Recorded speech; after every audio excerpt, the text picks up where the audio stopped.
Today you're going to be taking a historical tour of Miami University's historical district and learn about 33 historical buildings.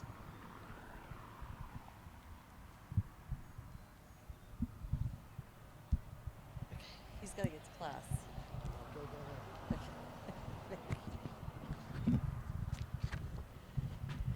The first area is 412 East High Street. A parking lot today was once the site of the Talawanda Apartments, a building no longer visible. I can't carry it.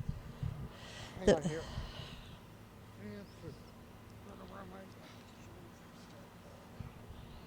You want me to start over? Yeah. Okay. You want to walk up closer to it, or can you? I'll be this way. Okay. 412 East High Street, a parking lot today, was once the site of the Talawanda Apartments, a building no longer visible, but which featured the history of Oxford and Miami University.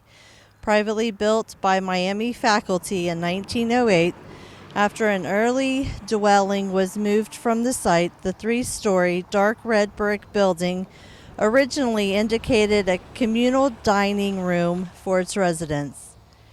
In 1929, a restaurant called Duffy's opened in the basement and served its famous toasted rolls for almost half a century.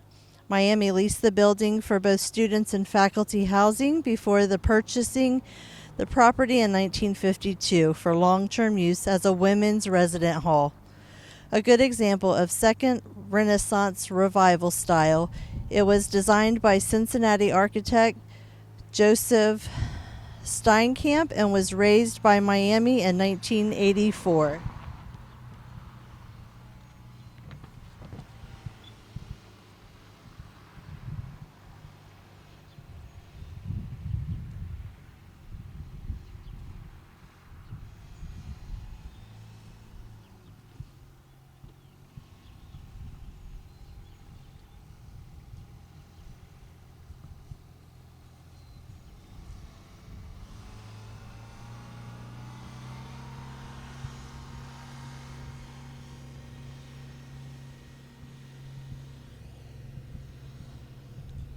The second stop is 410 East High Street.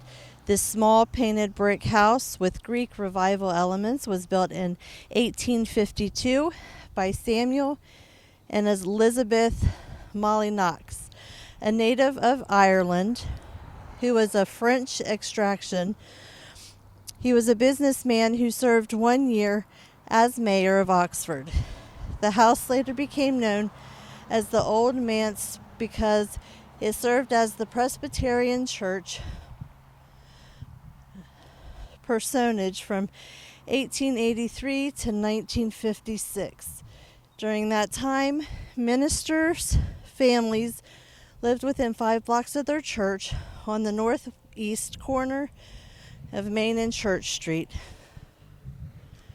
Among these were the Thomas Porter family, several of whose children were born in Persia or Brazil, and later the William Fraser. This was also nicknamed the Coffee Mill House because of its shape. It later housed Westminster Foundation, and from 1974 to 2010, the offices of Miami's Department of Comparative Religion.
it must be this one.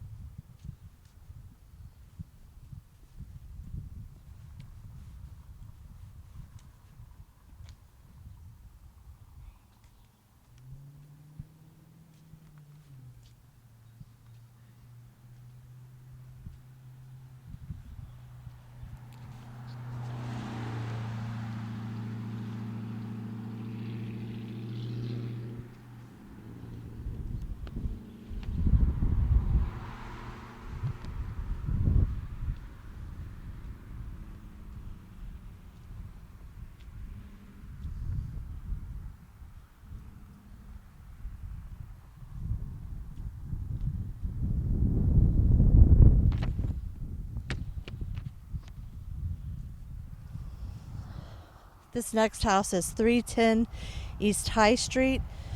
That is the Lewis Place, which was built in 1839 by Ramon and Jane Lewis. The painted brick house with Greek Revival elements includes features common in the South because Romeo had lived in Florida.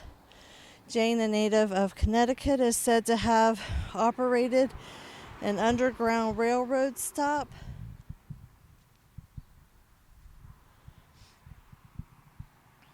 in the home after her husband's death in 1843.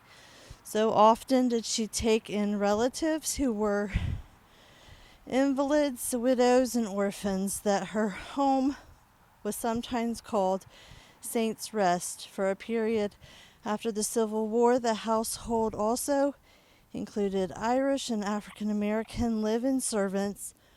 Lewis's heirs leased the property to Miami in 1903 and sold it to Miami in 1929. Guy Benton was the first Miami president to live in the home that has since been the official residence of the university president for over a century. Later additions, including the largest in 2007, altered the symmetry of the north facade, which can be viewed across the back lawn from Church Street.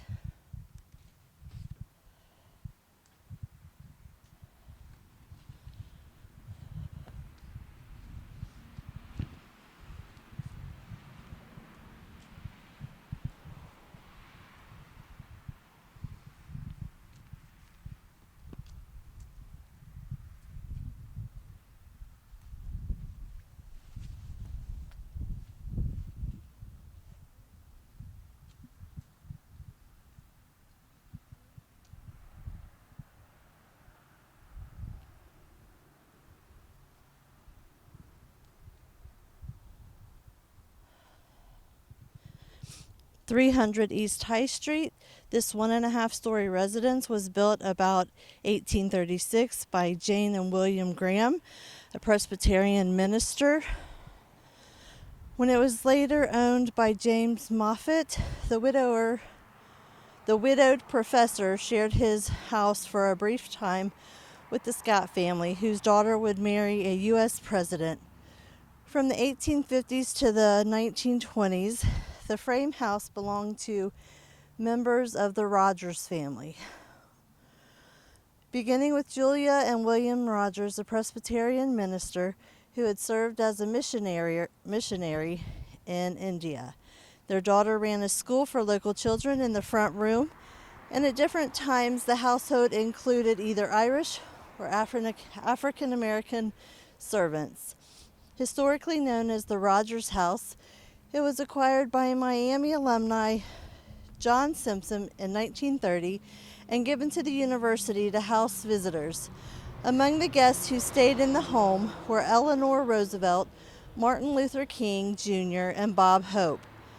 Called the Simpson Guest House for more than 70 years, it was renamed Simpson Shape Guest House in 2004 when alumni David Shape gave money for interior renovations.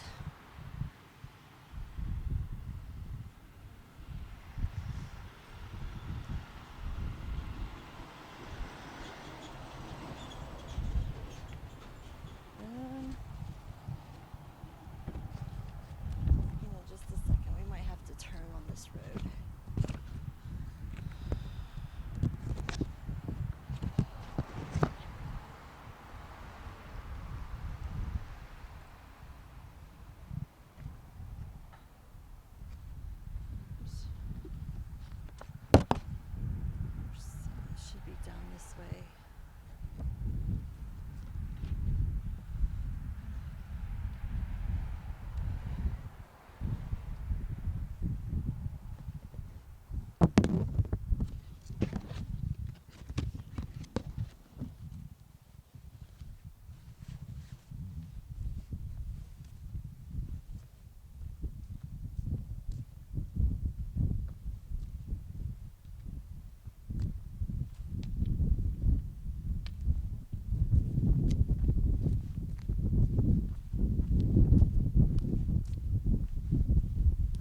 15 University Avenue. Built in 1950 for Mary and John Mullinox, a retired dentist, the Mullinox Fay House was designed as a modified Cape Cod in the colonial revival style by architect Charles Solaris of Cincinnati. Solaris was also responsible for the design of over 30 buildings on the Miami campus between 1939 and 1970. By 1965, the whitewashed brick house had become the home of the family of insurance agent Ralph and Bonnie Fay. And in 2003, the property was acquired by Miami University.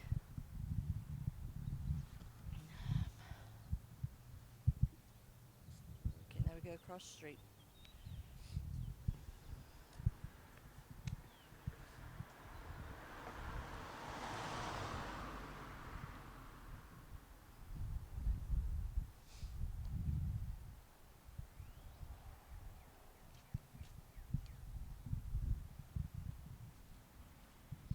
"10 University Avenue, the Ritchie House was built in 1941 for Jean and Sherifield Ritchie, a Miami law professor. Designed by Cincinnati architect Charles Solaris, the 1.5-story brick Cape Cod residence included colonial revival features for which Solaris was known. The Ritchies sold the property in 1989, and within a decade, it was purchased by Beta Theta Fraternity.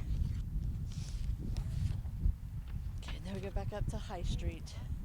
And then hop up with her. But I also kind of figured he would be actually to help you with school. If I wasn't really good.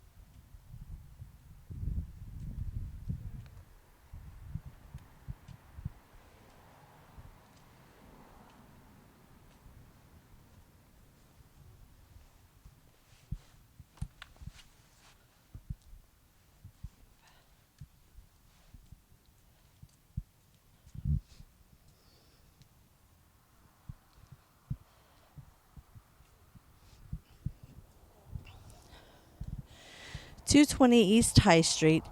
Beginning in the mid-1840s as a frame dwelling, the Lottie Moon House was the home of the Moon family, who lived here from the 1840s into the mid-1850s.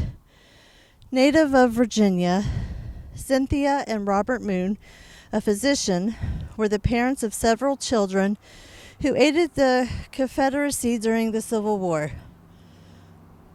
One was daughter Charlotte, nicknamed Lottie, who served as a spy. Later renovations included a brick addition to the front that included Italian features. Before and during the Civil War, Miami's 5th president, John and Catherine Hall, lived in the home with their daughter and a servant from Ireland. Beginning with its purchase in the 1870s by druggist Sutton and Lorella Ritchie, the property was in the Ritchie family until their son gave it to Miami in 1988. In recent years, it has been used as housing for university administration.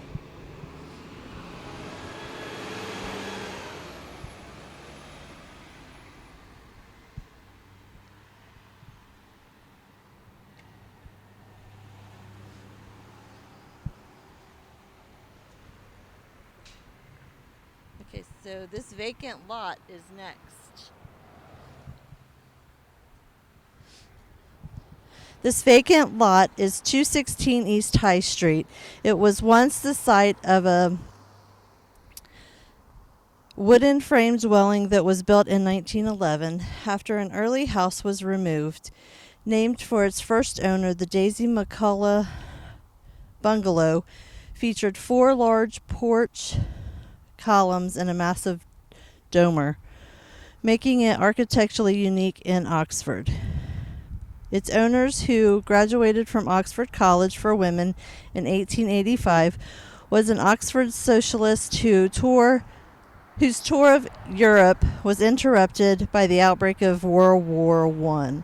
After serving briefly as a nurse in Belgium, she returned home, where as a single woman and a member of one of Oxford's leading families, she promoted worthy causes. With her sister Elizabeth Heath, she left money for the construction of a local hospital. By 1949, the home was purchased by Francis and Clyde Stanford, a physician, in whose family the property remained for almost half a century. In very poor condition, it was acquired by Miami University in 2007 and razed in 2008.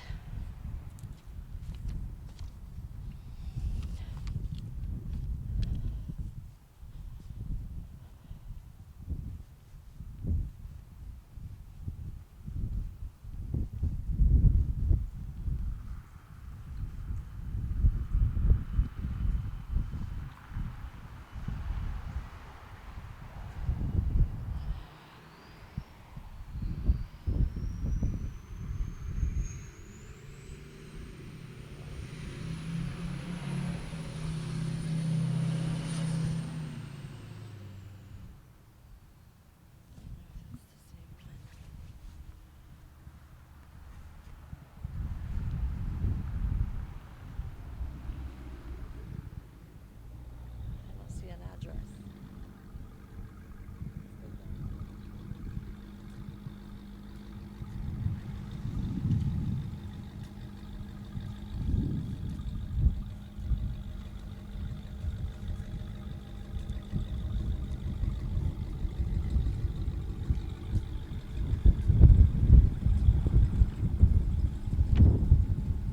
This one is it.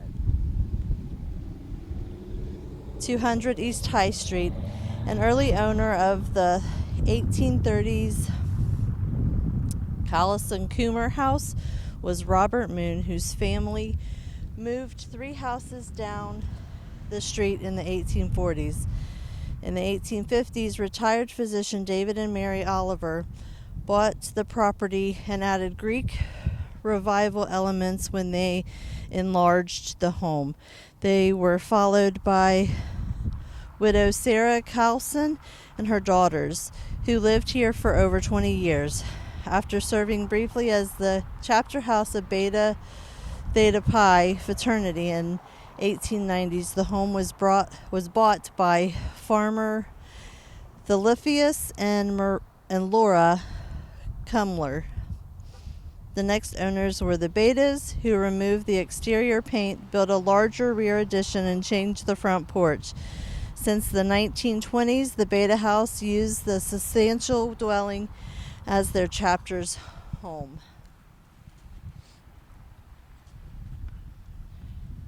Should be the next block.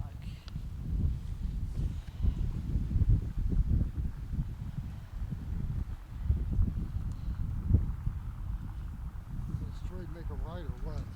Go straight. I think it's 130 is what we're looking for. Sorry, people do this on the fly, so.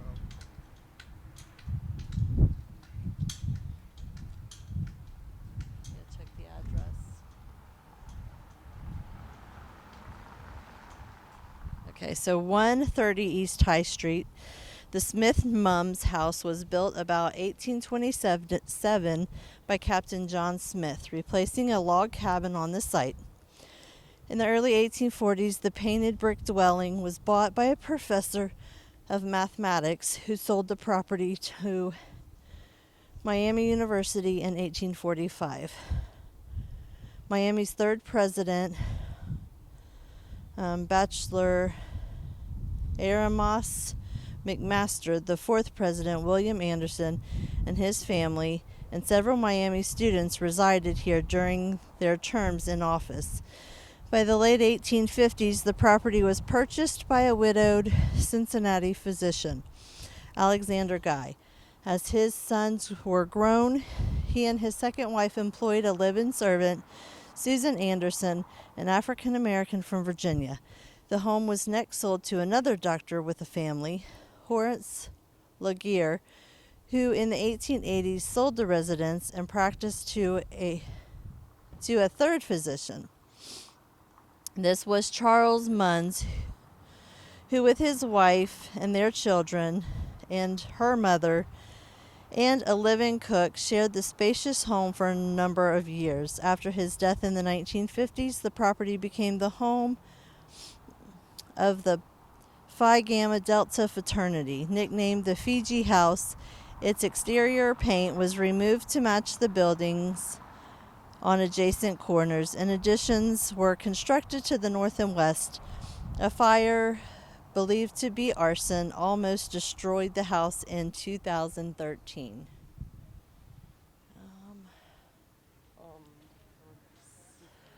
Okay. Now we need 14.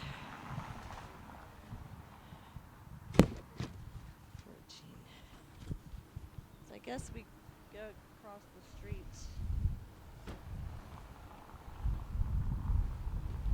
this way.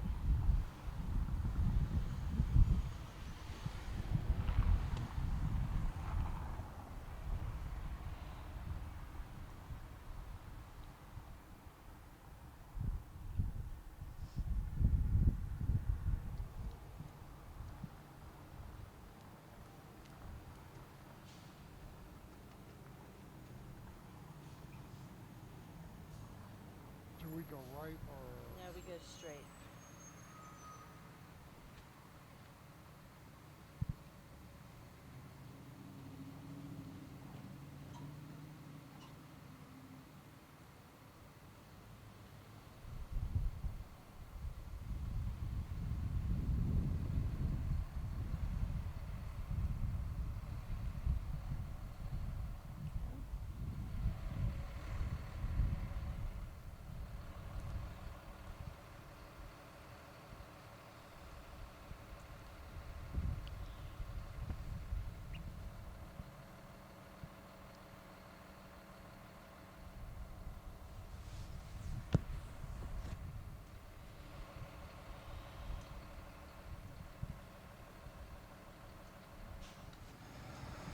Or I got told through the red light.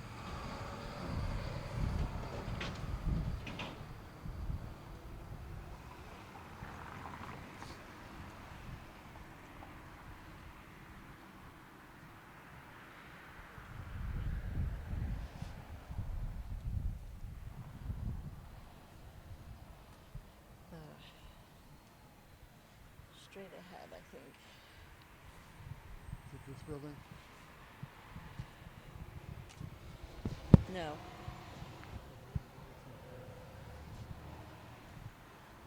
Looks like this building was built in 1999, but it's not on here.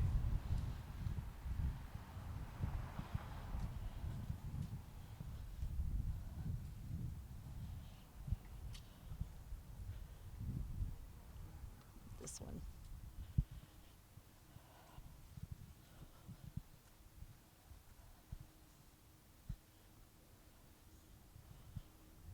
Nope, hold on a second. This isn't it either.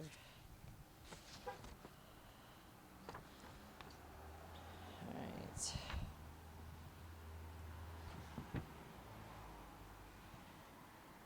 So this one and this one do not exist anymore.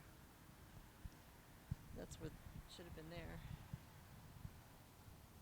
So 16 South Campus Avenue, known as Old Stotties, this federal style painted brick house was built in the early 1830s and referred to by the nickname of Professor Orange Nash Stoddard. Stoddard and his wife Eloise lived here with their children from 1851 to 1870 while he taught chemistry at Miami and served as the university's president in 1854. An early resident was Carolyn Neal, a teacher at the Oxford Female Institute, located 4 blocks to the west. From the late 1800s to the early 1900s, it was the home of a farmer and his family, and they were followed by the proprietor of an uptown car dealership. Beginning in 1941, the building was used for various campus ministries, including the Westminsters Foundation, United Campus Ministry, and later the Campus Ministry Center. In the 1970s and early 80s, the local crisis counseling service called Together also operated from here. The large rear addition was constructed in 1975.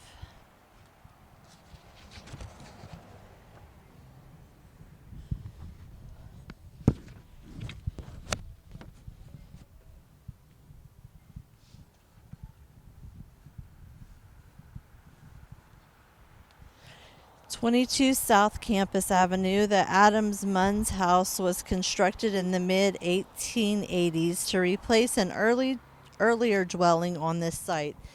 It was built of brick in the East Lake style for the family of dry goods merchant George and Sarah Adams, but he died only a few years after construction was completed.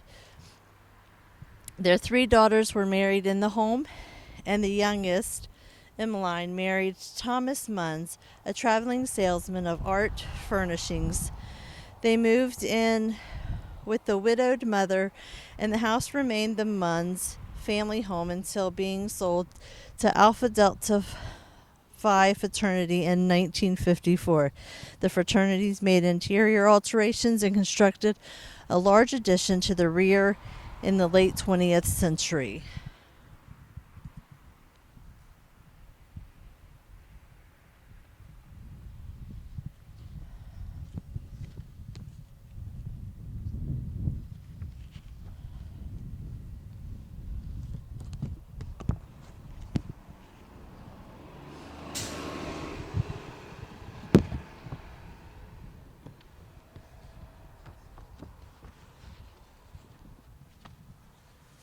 We're doing a historical walking tour, pamphlet thing, so that's what we're doing.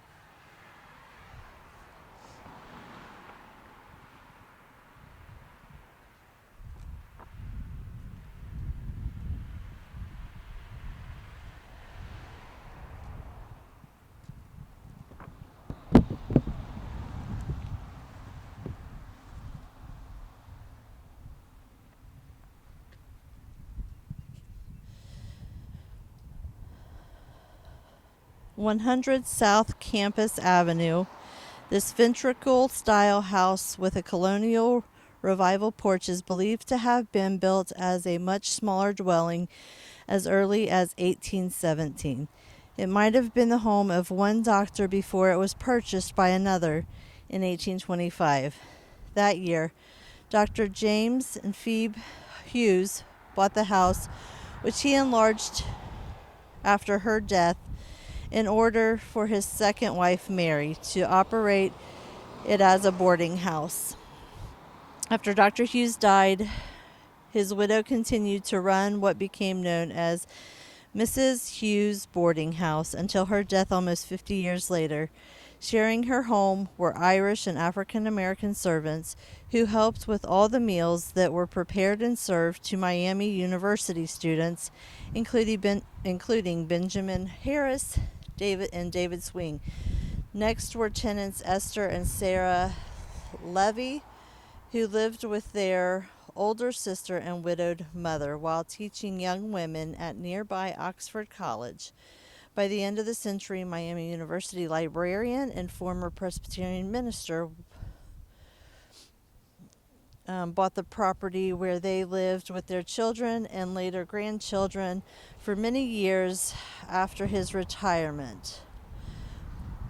Their daughter Ella was one of the first women admitted to Miami, and she remained in the family home until the 1940s. It was the office of a dentist in the 1960s and the 70s, and a realtor in the 70s and 80s. By the end of the 20th century, it was rented to college students.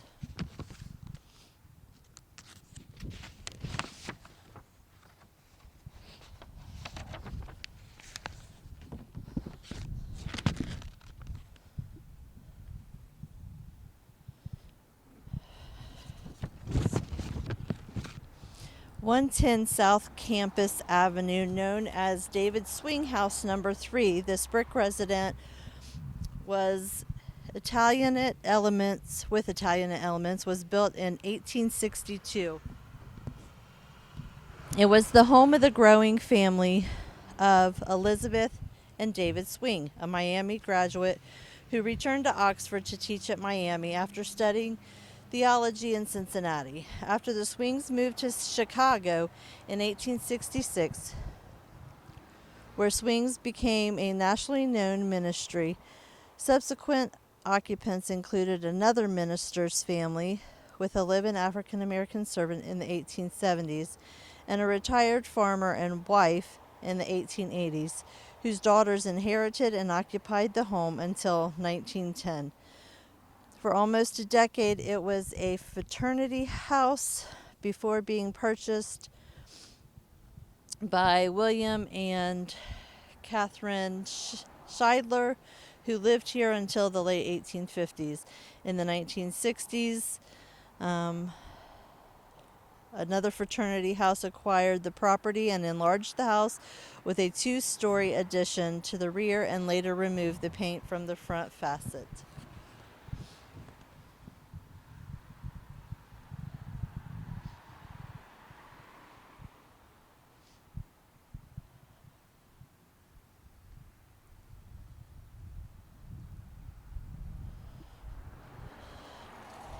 At 112 South Campus Avenue, the painted brick David Swing House Number 2 was built in the same style in 1857 for Miami professor David Swing and his wife. The Swings entertained New England writer Ralph Waldo Emerson in their home when Emerson spoke at Miami's convention in 1860. By early 1860s, the Swings moved next door and sold this house to Mary and Eben Brooks, the former headmaster of a Cincinnati boys' school.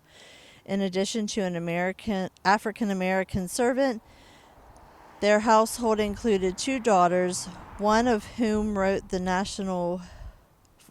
for the national publications. By 1905, Mary and William Clark, a retired farmer and realtor, were in residence and often had a single female Miami instructor lodging with them. For several decades, the house was occupied by short-term tenants until it was acquired by a fraternity acquired the property for a fraternity in the mid-1960s. They removed the paint from the brick and built a large addition in the rear.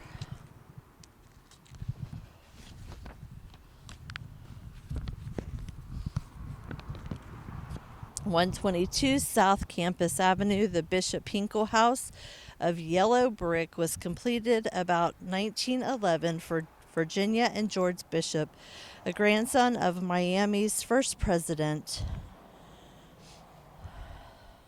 Within a few years, George died and his widow remained in the large colonial revival-style house with her daughter, sister, and a nurse until she died in 1923.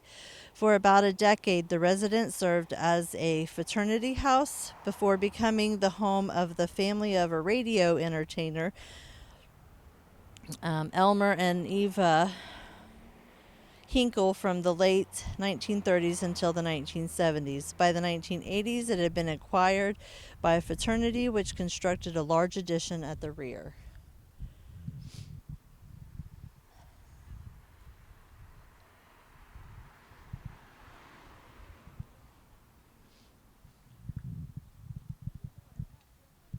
You go straight or turn? Straight.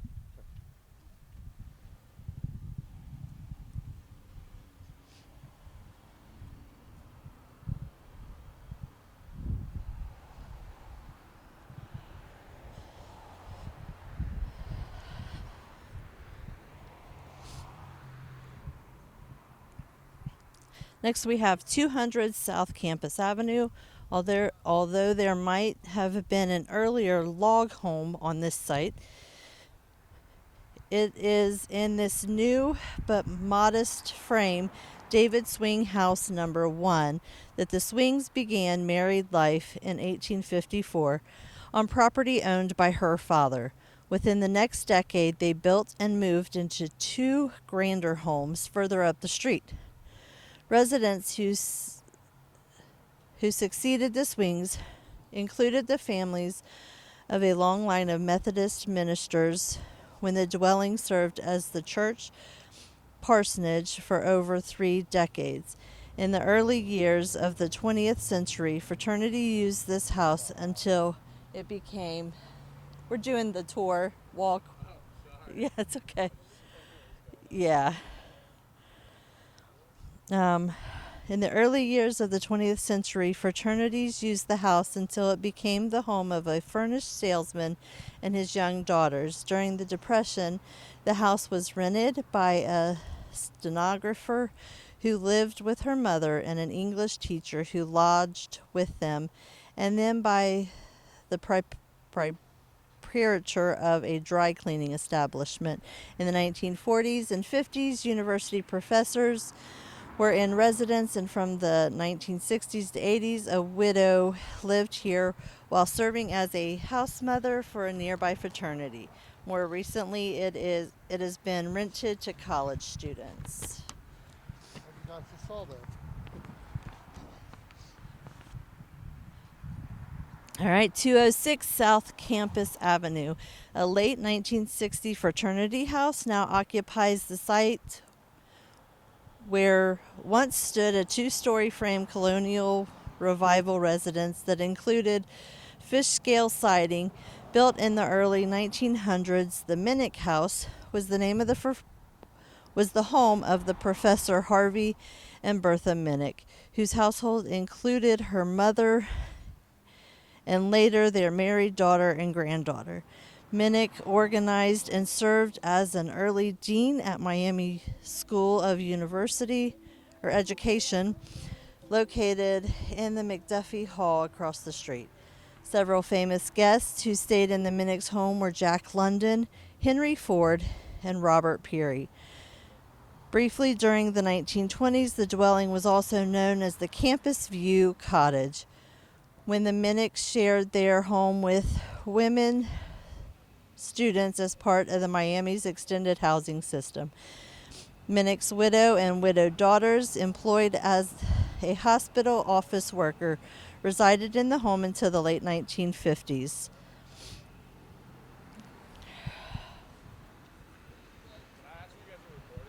The yeah. Historical video tour. Yeah. The properties, what they were and stuff. Yeah. Yeah. Thank you.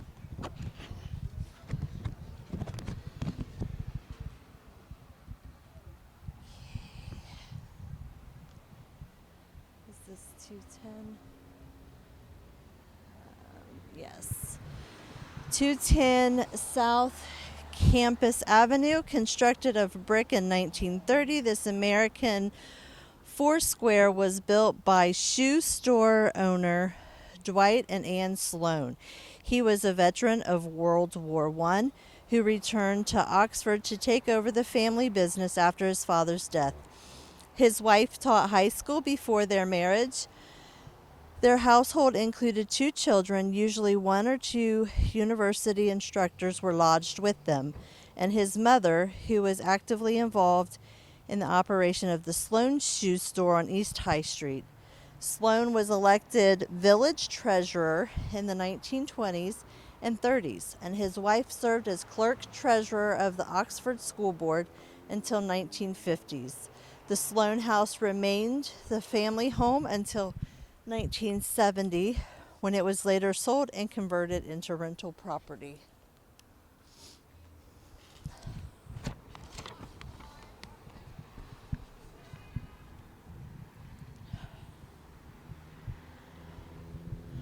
Coming up is 214 South Campus Avenue.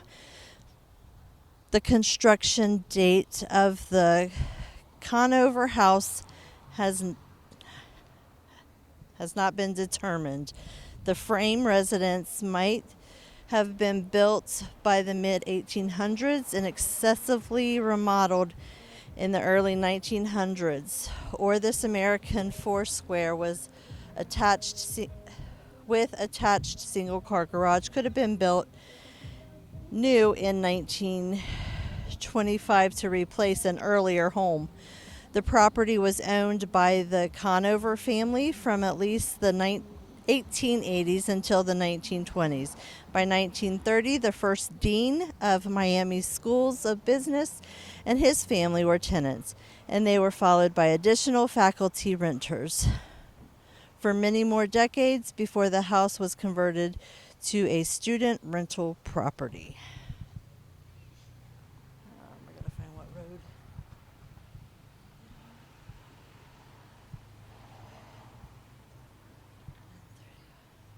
I think we go across the street. This is a busy street. This one will be next. Yeah. Everybody has stop signs. Oh my goodness. So we can probably go ahead and cross. Yeah, 131 East Spring Street.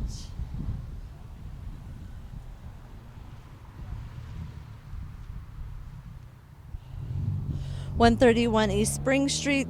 The Roots Bear home began as a log house and was relatively new in 1824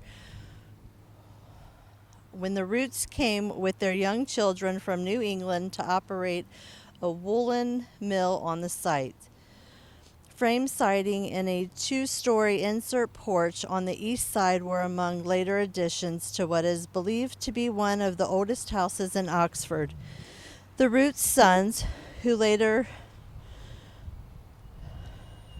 patented several inventions, moved much of the business to Connorsville, Indiana, before a fire destroyed the Oxford Mill in 1876.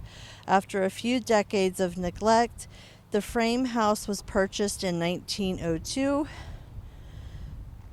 by a Presbyterian minister. In 1915, the son, Paul, started the White Cross Dairy on the property and is credited with introducing pasteurized milk to Oxford. In the early 1920s, the residence was part of the Miami's cottage system, where the Bears shared their home with women students. By the 1940s, Paul Bear's family was in residence, and today the property is owned by the third and fourth generation of the Bears still. That's okay. Okay, we're going down this way. Wait a minute. Are we? No, I think we're going down this way. I think.